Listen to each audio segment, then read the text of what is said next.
Dear student, video lecture for diploma civil engineering की इस series में अब हम स्लैब डिज़ाइन के बारे में पढ़ेंगे। स्लैब डिज़ाइन हम लिमिट स्टेट मेथड से करेंगे। हमारा जो स्लैब है वो हमारे स्ट्रक्चर का ऐसा पार्ट है जिस पे लोड लगता है। वो लोड बाद में बीम पे ट्रांसफ़र होता है। बीम से हमारा वो लोड कॉलम पे ट्रांसफ़र होता है। कॉलम से फाउंडेशन के थ्रू वो लोड अल्टीमेटली ग्राउंड तक आता है। इस तरह से हमारा पहला मेंबर स्लैब हमारा पहला मेंबर है जिस पे लोड आता है।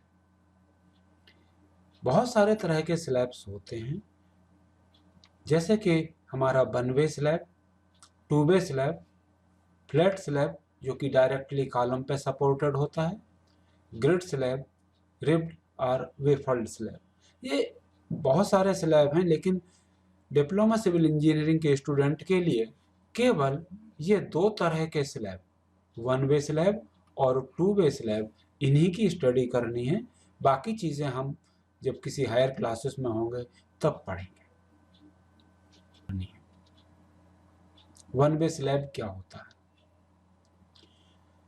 Slab supported continuously on the two opposite sides so that load are carried along one direction only। ऐसे स्लैब जो केवल दो तरफ सपोर्टेड हो, जैसे इस स्लैब को देखें, बरामदा का एक स्लैब है और ये उसके दो सपोर्ट हैं, तो ये हमारा वन वे स्लैब होगा।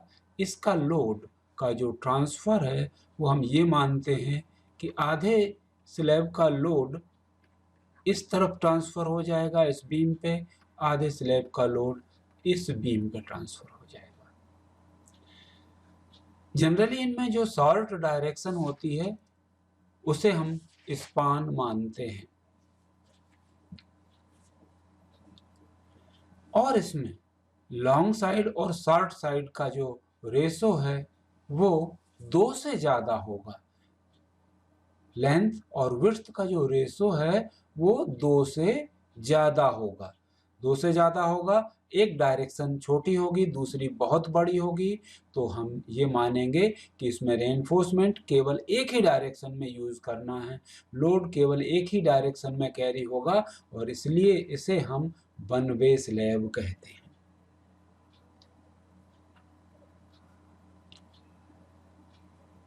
वन वे स्लैब में जो मेन रेनफोर्समेंट है वो केवल स्पानिंग डायरेक्शन में ही यूज़ होता है, जैसे कि पिछले बार अभी मैंने एग्जाम्पल में आपको बताया था। ये हमारा स्लैब है, तो जो मेन रेनफोर्समेंट है वो स्पानिंग डायरेक्शन में ही लगेगा, इस डायरेक्शन में यूज़ होगा। जबकि इसके ठीक 90 डिग्री पर जो स्टील लगेगा वो सेकेंडरी स्टील कहलाएगा। उसका पर्पस है कि जो लोड हमारे स्लैब पे आ रहे हैं उन्हें इवनली पूरे स्लैब में डिस्ट्रीब्यूट करना, इसलिए वो डिस्ट्रीब्यूशन स्टील भी कहलाएगा।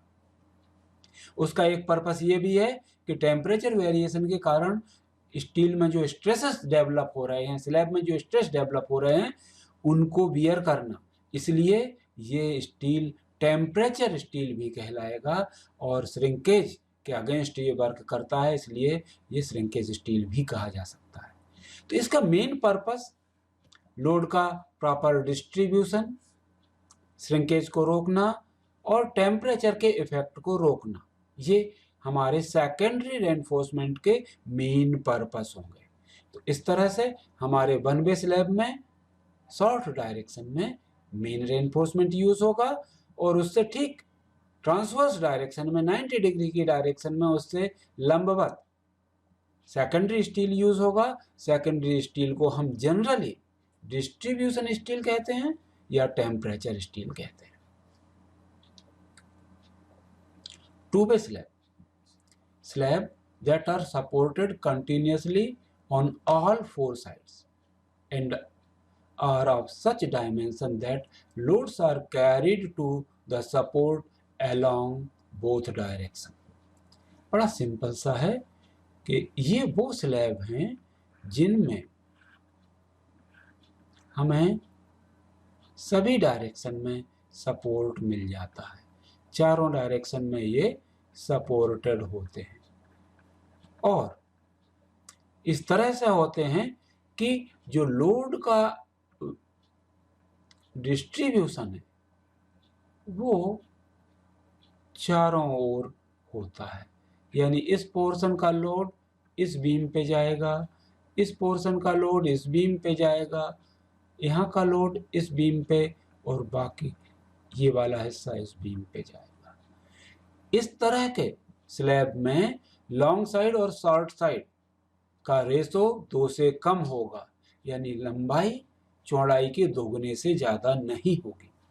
जब भी हम स्लैब के क्वेश्चंस करते हैं तो दो चीज़ें यूज होती हैं, LY और LX। LX का मतलब है लेंथ इन शॉर्ट डायरेक्शन और LY का मतलब है स्पान और लेंथ इन लॉन्ग डायरेक्शन। इनका एक्स एक्सेस और वाई एक्सेस से कोई रिलेशन नहीं है।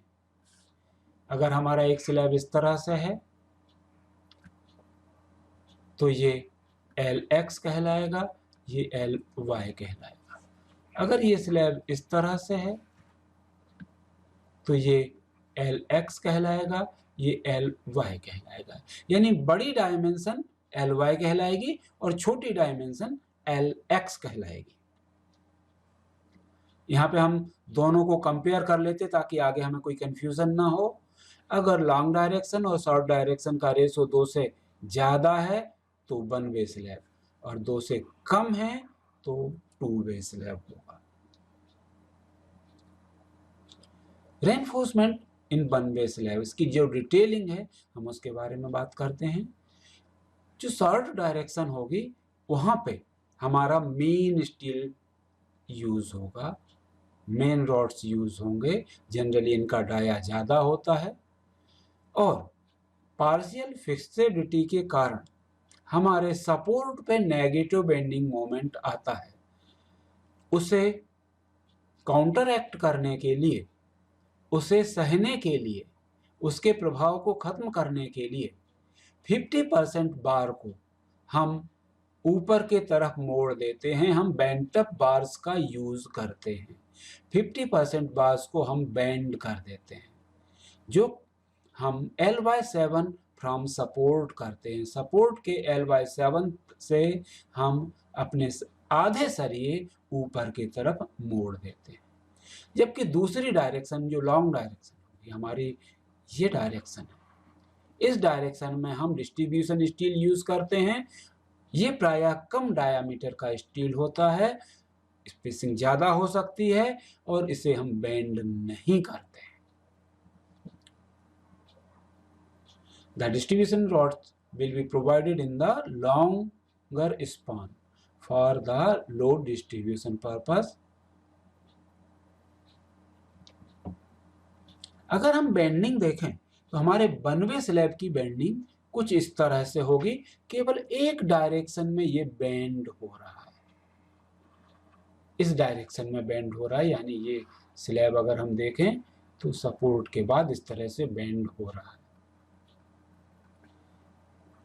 जबकि दूसरी डायरेक्शन में इसमें बेंडिंग नहीं आ रही है क्योंकि स्ट्रेसेस एक डायरेक्शन में ज़्यादा वर्क करते हैं। 2 वे स्लैब में जो रेनफोर्समेंट होता है उसका डिटेल देखते हैं। 2 वे स्लैब में दोनों तरफ, ये गलत लिखा हुआ है, सॉरी,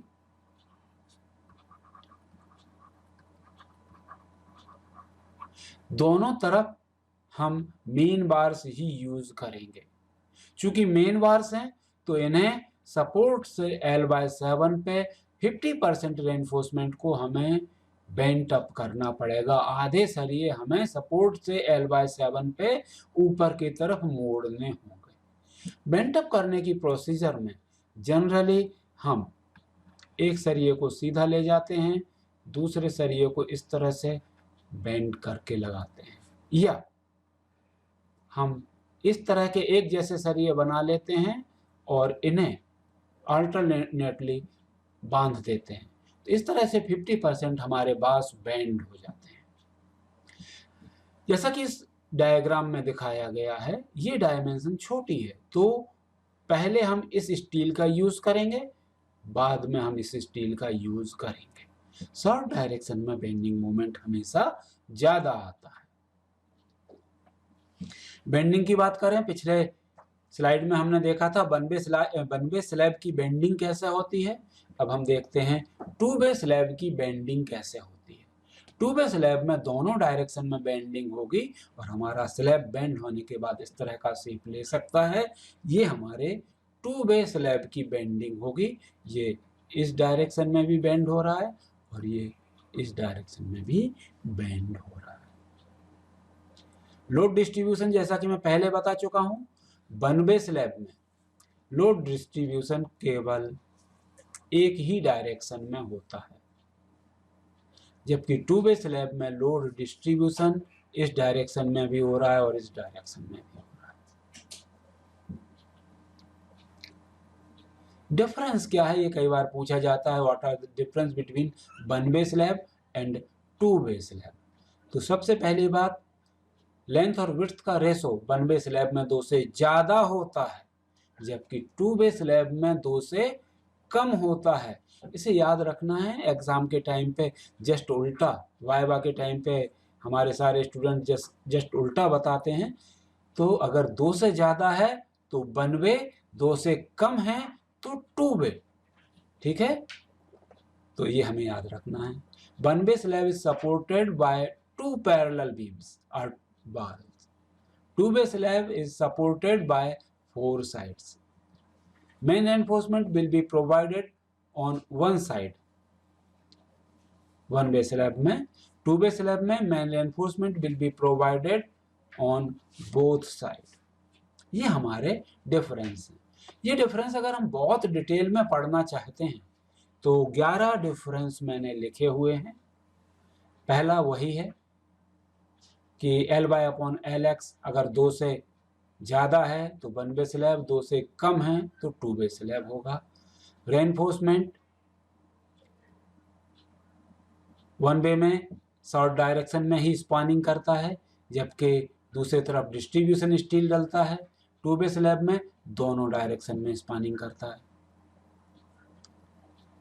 ठीक है। क्रैंक, जो बार हम बेंट करते हैं उनको क्रैंक कहते हैं।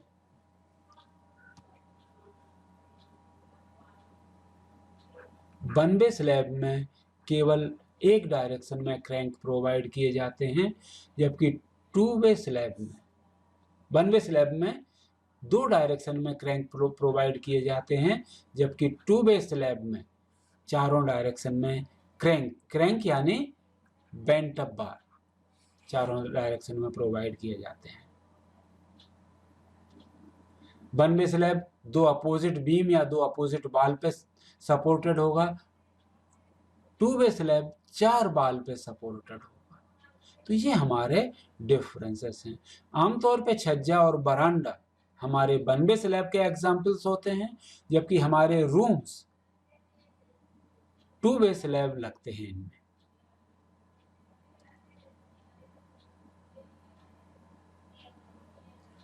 जब हम वन वे स्लैब यूज करते हैं, वन वे स्लैब प्रोवाइड करते हैं, तो हमारे स्लैब की डेप्थ थोड़ी सी ज़्यादा आती है और स्टील थोड़ा सा कम लगता है। जबकि टू वे स्लैब के तौर पे किसी चीज़ को डिज़ाइन करते हैं तो डेप्थ कम आती है और स्टील एक्स्ट्रा प्रोवाइड करना होता है। वन वे स्लैब इकोनॉमिकली हम 3.6 मीटर तक ही उपयोग कर पाते हैं। टू वे स्लैब हम बहुत बड़े बड़े स्पान पे उपयोग कर सकते हैं। 6 मीटर जैसे लंबे स्पान पे भी हम टू वे स्लैब यूज कर सकते हैं। वन वे स्लैब में स्टील की क्वांटिटी कम होती है, टू वे स्लैब में स्टील ज़्यादा डाला जाता है। वन वे स्लैब में बेंडिंग एक डायरेक्शन में होती है, टू वे स्लैब में बेंडिंग चारों डायरेक्शन में या दोनों मूल डायरेक्शंस में होती है। ये हमारे वन वे स्लैब में स्टील का पैटर्न होगा। स्टील में ये सरिये बेंट किए गए हैं, ये बेंट अप बार्स हैं, सपोर्ट पे इन्हें बेंट कर दिया गया है। ये सरिया यहाँ से सीधा जा रहा है, इस सपोर्ट पे बेंड किया गया, दूसरा सपोर्ट सरिया यहाँ से सीधा आ रहा है और यहाँ बेंड कर दिया गया है। जबकि दूसरे डायरेक्शन में जो हमारे डिस्ट्रीब्यूशन स्टील है, इन्हें सीधा सीधा डाल दिया गया, इन्हें बेंड नहीं किया गया, क्रैंक नहीं किया गया है। जबकि टू वे स्लैब में हमारे बेंट अप सरिये दोनों डायरेक्शंस में है। ये सरिया इधर भी बेंड किया गया है, ये सरिया इधर भी बेंड किया गया है, इसी तरह से ये यहाँ पे बेंट अप है और बाकी सरिये यहाँ पे बेंट अप है। यानी चारों डायरेक्शन में हमारे क्रैंक हैं, चारों डायरेक्शन में बेंट अप बार्स हैं। ये हमारा टू वे स्लैब होगा। लोड डिस्ट्रीब्यूशन दोनों तरफ होगा, मेन रेनफोर्समेंट दोनों तरफ होगा। ये वही पैटर्न बताया है वन वे और टू वे स्लैब का। वन वे स्लैब में एक तरफ मेन बार होंगे, दूसरे तरफ डिस्ट्रीब्यूशन बार होंगे। टू वे स्लैब में दोनों तरफ मेन बार होंगे और शॉर्ट डायरेक्शन के मेन बार पहले डाले जाएंगे और लॉन्ग डायरेक्शन के बाद में डाले जाएंगे, बाद में बांधे जाएंगे। तो अभी हमने स्लैब का इंट्रोडक्शन पढ़ लिया, कितने प्रकार के होते हैं देख लिया, वन वे और टू वे स्लैब में क्या क्या अंतर होते हैं ये भी हमने समझ लिया। अगले लेक्चर में हम देखेंगे कि इससे रिलेटेड जो इम्पोर्टेंट टर्म्स हैं वो कौन कौन से हैं और उनकी डेफिनेशंस देखेंगे। इसके बाद में हम वन वे स्लैब की डिज़ाइन कैसे की जाती है और टू वे स्लैब की डिज़ाइन कैसे की जाती है उसे डिटेल में पढ़ेंगे। Thank you.